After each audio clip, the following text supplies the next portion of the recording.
I've lived in New Jersey my entire life, and I know lots of interesting people. Artists, musicians, actors, business owners, and politicians.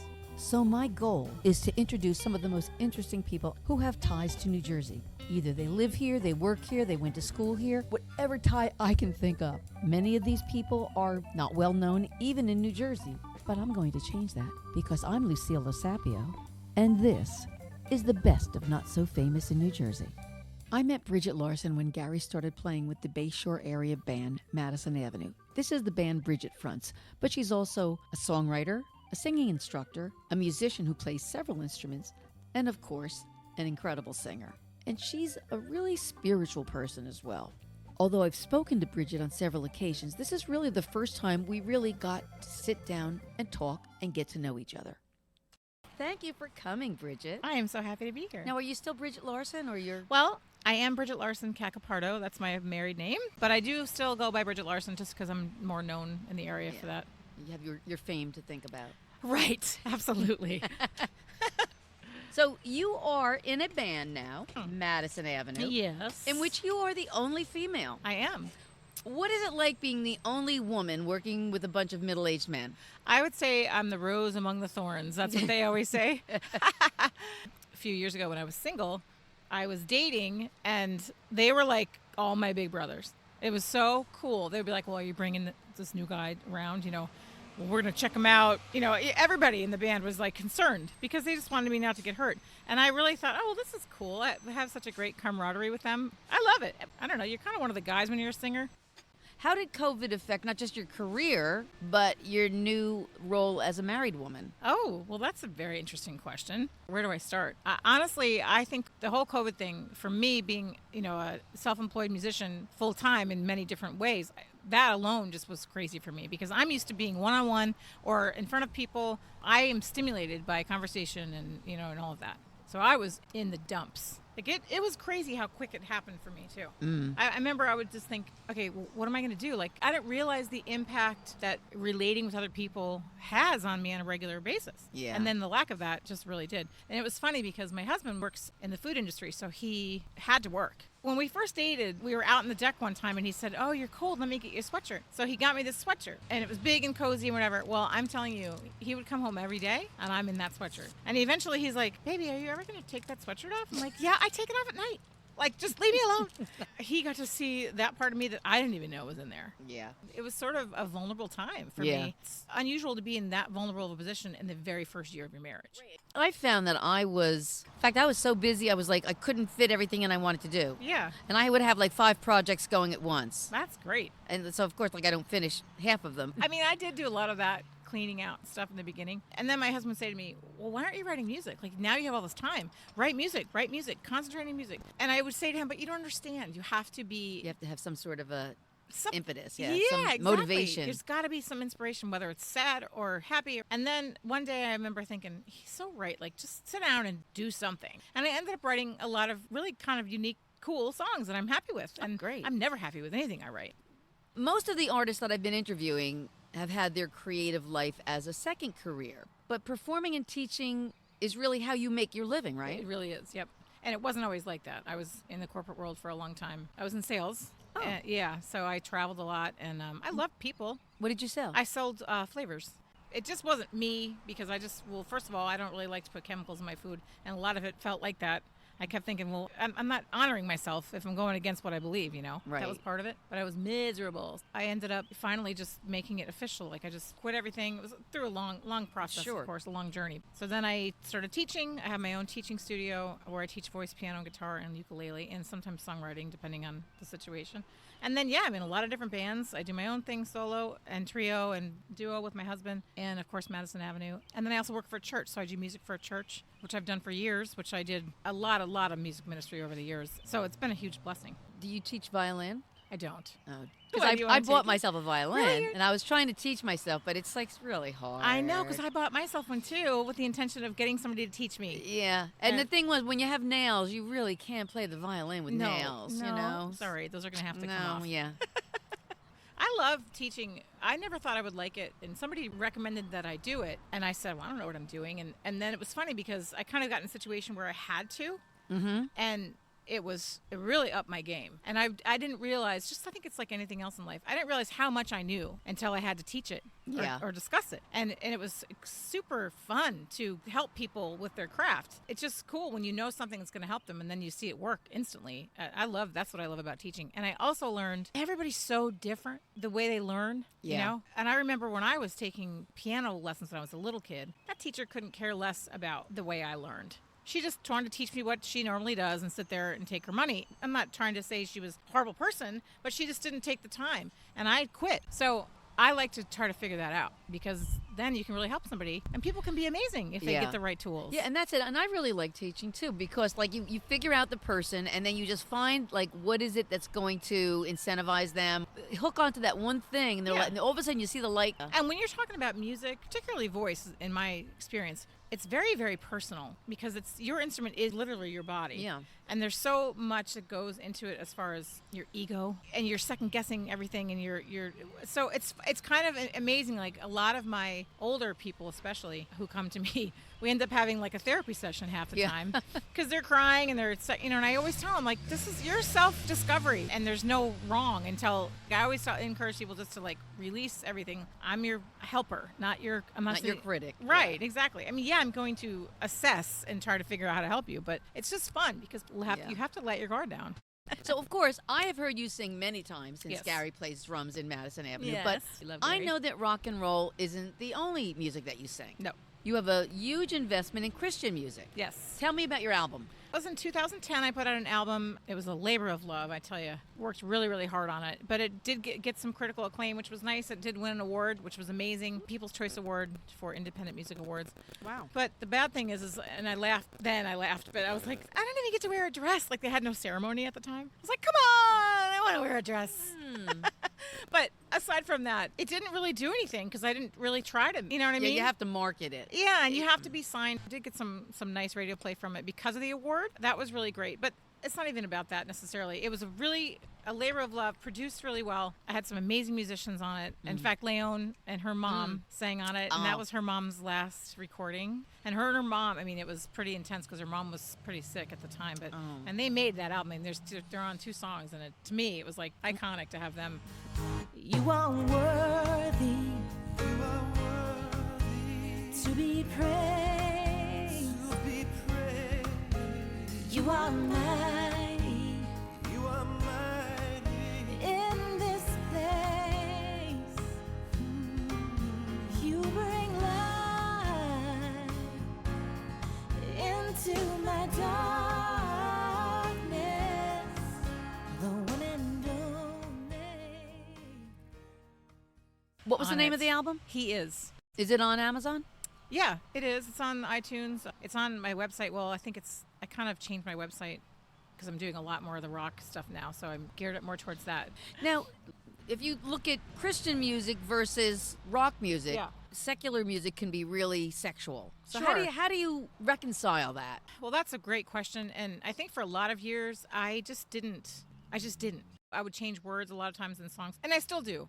Like, I love Alanis Morissette. I love doing some of her songs, but some of the words she says, I'm not saying them, just because. I'm just not. It's not that I won't say them in private, or I won't say them when I'm in my car or whatever, but I just don't want to, I don't know. Some of those things I still don't reconcile. But I think, unfortunately, this is probably a whole different topic, but the Christian market of music, it's actually pretty broad too. They have a lot of hard rock, heavy rock, and it's all, positive spin usually, and also heavy spiritually and all of that. But I think, unfortunately, in that whole realm, and I'm not talking about God, I'm talking about the church, can just absolutely be so narrow-minded. And I think that sexuality, as you're specifically talking about that because of music, is God-given. I mean, there's a whole book in the Bible written about it. And they shame it, unfortunately, as a whole. I mean, I've learned so much in the last 5 or 6 years about some things that I was taught that I don't necessarily think are 100% what it was meant to be taught. Right. And I don't think it's intentional. I don't think people, in this age, and I think it's sad. I've never felt more alive than when I fell in love with my husband and had sex with him. And I just said that on here, but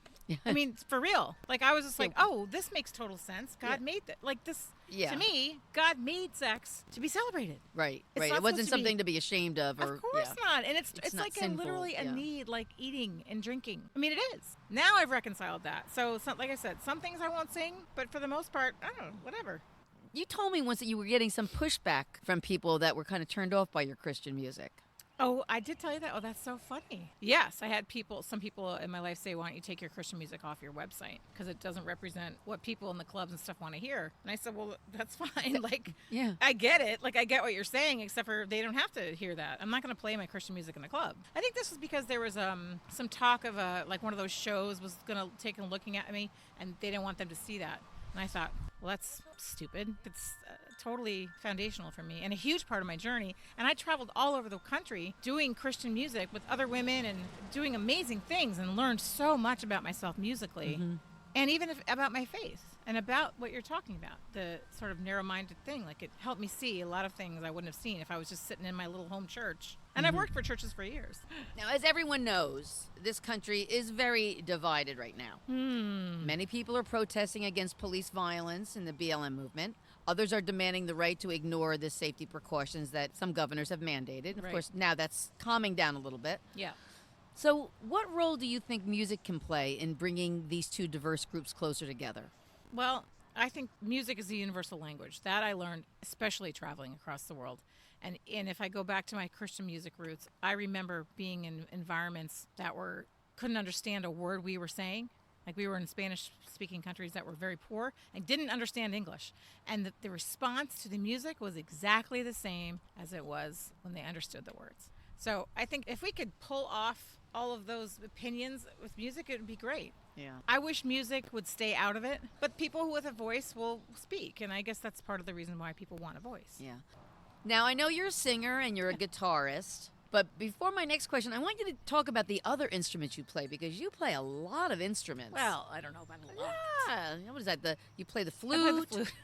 You play the guitar. Yeah. I would not Piano, call myself, obviously. I'm going to actually correct you, a guitarist. I don't consider myself a guitarist. You play the guitar, though. I do. Yeah, I'm pretty good at rhythm. I can hold down a good rhythm. Yeah. But my first instrument in love was always piano. I grew up just playing anything by ear. So that was always my first love. It still is. And someday, darn it, I'm going to have a Yamaha baby grand piano in my living room. I just have to get a living room first, and then I'll have the piano. But that I play. So yeah, flute, ukulele. You want to hear something funny? A friend of mine goes, hey, listen, I got you a gig as a ukulele player at a wedding. And I go, well, I don't play ukulele. He goes, nah, that's okay. You'll figure it out. Hey, I think to myself, well, that's confidence he has in me. You know, Yeah. I was like, yeah, okay, you're right. So I book a gig. Can't play a note on the ukulele, right? Get a ukulele. I learned 7 or 8 songs on the ukulele, and now I teach it. Isn't that great? So it's really not that many. I mean, I guess that's it. But you can't play the violin. I can't play the darn violin. Damn it. I wish you could so you could teach me how to play the know. violin. So because you play these different instruments, you really have the unique advantage of being able to perform on your own without needing another artist to back you up. Of course, like as a drummer, Gary is pretty limited in the number of gigs that he can play on his own. Yeah, for sure. You know, like you can only do so many drum solos before people start throwing things at you. How much of the work that you do is solo, and how much of it is a collaboration? Oh, gosh. I would probably say half is probably solo. Because I'll do things like nursing homes and things like that too. You know, weddings, ceremony music, funerals.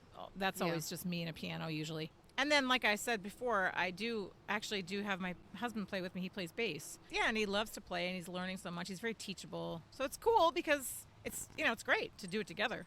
So you've done a lot of traveling. Yeah. Tell me a little bit about that. With the Christian ministry, I used to travel with a woman. She had a ministry to teach Christian people about the Muslim religion so they weren't so afraid. I met up with her in 2004, and we traveled to Mexico. We traveled with the Voice of the Martyrs. It's an organization that gives a voice to the martyrs. And she would teach, and I would do the music. And so that was one of the instances where I was talking about music I saw have the same impact as people who couldn't even speak our language. It was just amazing to me, transformative for me, too. Mm-hmm. We were out west for 3-4 weeks at a time, just traveling from church to church and just teaching people not to be afraid and to love people. It was a beautiful message, just to love each other and not be so crazy, you know. And then another thing was that the Christian ministry I was with other women. It was called the Christian Divas, and I always hated the name. I'm like, okay, really? But it meant divinely inspired, victorious artists. That's what it stood for. It was 3 or 4 women at a time, and we would go out, and we all had different stories. Just sharing with women love to talk. And when you share your experiences and your heartaches and your joys and your triumphs together from all different walks of life, there's healing. Mm-hmm. That's just the way it is. So it was kind of wonderful because we'd have 3 or 4 different people and so different styles of music, so different journeys. And we had a great time. It was amazing. I loved it. So let's talk about the music that you've written. Some of it's Christian music, which we Yes. discussed earlier, but what other kinds of music have you written? I mean, I love blues. I've been writing a lot of bluesy. I'm a big Susan Tedeschi fan, too, that type of thing. People keep telling me I sound a little country, which kind of makes sense. I did live in Nashville for quite a while. I was kind of pursuing that angle for a while. But I don't love country, but I liked that it was more wholesome then than what the way pop was turning. This is in the early 90s. So some of the stuff I write is sort of Adele-ish, Amy Winehouse-ish, too, because I love singing their music. So it's just kind of more of a bluesy twist, and I'm really trying to get some of that recorded. You know what's funny, though? One song I love to sing is Stormy Weather. There's an old, right? I just do whatever version I do, and I love singing that song. I don't know why. Drugs and alcohol really can drag people down, and a lot of it is because of the venues that they play in and the people that hang around them. People that drink a lot and do a lot of drugs like to go to clubs, too. So how do you avoid getting dragged down by these elements? It's funny, for years I didn't drink at all. It wasn't really a part of my life. I was with somebody who didn't really drink, so I would have like a glass of wine or two at a wedding, and then when I got in the band and I wasn't really with that person anymore, it was just a little bit of a different lifestyle. So I started exploring it a little bit, but it was never an issue for me. And then I had one of the guys in the band said to me, I was kind of nervous because I was going through a lot in my life at the time, and I was just constantly critical and of myself and whatever. So he said to me, why don't you just have a drink and relax before you sing? I'm like, I don't know. And then I did, and it was a huge difference. So huge difference where I just felt just relaxed. But then if you overdo it, it's not good. Like, it's not good for your voice. You have to be careful. And I didn't know how to do it because I hadn't drank for so long. So they have a few nights that I thought to myself, well, I don't know exactly what's happening here, but I think I sound good, but I don't think so for sure. So you're going to have to ask Gary about that.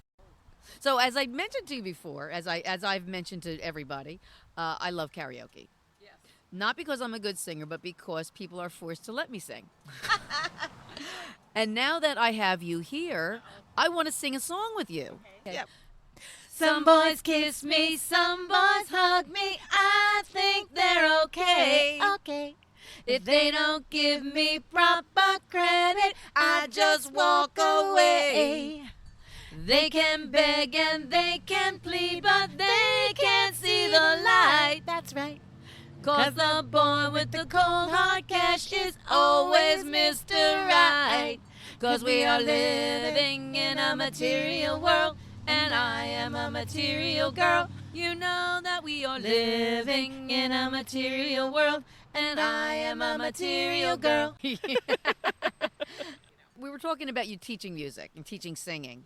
When I was in high school, I took opera, and it wasn't my thing, but I learned a lot of good stuff from there, but I also learned a lot of bad stuff when it comes to singing pop music and rock. It just doesn't apply. So later in life, I had to learn how to sing my own way, and I was singing a lot, so I would lose my voice a lot, so I had to learn how to care for it and sing different. So I had done a little bit of damage. So I started to research kind of how to do that, and I stumbled upon this method created by Seth Riggs called speech level singing, SLS it is. So I started researching that, and it's kind of hard at first because you're not used to singing properly, basically, for rock. And so essentially what it is the same level of effort that you use when you speak is the same level of effort you use when you sing. So if you're talking, like right now, I should be able to go right into a sing, and it's no big deal. You don't hear anything different. A lot of people, I'll say, oh, sing, and they'll go, hey! It's like all this effort. All the muscles engaged shouldn't change. The effort and the power and all that comes from your body and from your breath and from your intent. So that's kind of my approach. You know, people ask me all the time, can you teach anybody to sing? You can teach them how to sing, but it doesn't mean they're going to get it. Tone deaf is a thing. We've mentioned you play with Madison Avenue, but what are the names of the other groups that you perform with? So yeah, a really innovative name, the Bridget Larson Band. Sometimes it's just me, other times it's a duo, other times it's a trio. So you can find me on Facebook or Instagram. It's under Bridget Singin', no G on the end. And then my website, bridgetlarson.com. So this is going to be the last question. Okay. If a young singer approached you and asked you for your advice about a career in music, what would you tell her? I would definitely say train. Don't get cocky. Know who you are as an artist. Know what you want. Most importantly, learn an instrument, because hardly anybody knows how to play anything anymore, and it's very frustrating, even for themselves. Know how to figure out what key that you want to sing in, and if you're going to write music, learn how to play it. Then you don't have to count on anybody else. So now that we've managed to settle all the problems in the world with music. Yes. Amen. I want to thank you for coming. This has really been a lot of fun. Thank you. We've been trying for a while. Yes, I know. Thanks it's to COVID. Since COVID, yeah. And we're sitting here without masks on outside. I know. Woohoo! Of course, you've had COVID. I have. It was so exciting. Yeah. I survived it, though. And you know what? A lot of people didn't, and that's tragic. Yeah. I love your podcast. I think it's awesome. Oh, thank you. It's great that somebody's doing that around here, because this is really a well-known musical area in the Jersey Shore. There's so many artists in this area, and I'm not limiting it to the Jersey Shore anymore, because I'm really just covering all of New Jersey. Oh, good for you. Thanks again, Bridget. Thank you so much. Where else can you hear scintillating conversations with interesting people with ties to New Jersey except for here? You can't, and that's why you should subscribe and listen to every episode. I'm Lucille Osapio, and this is the best of Not So Famous in New Jersey.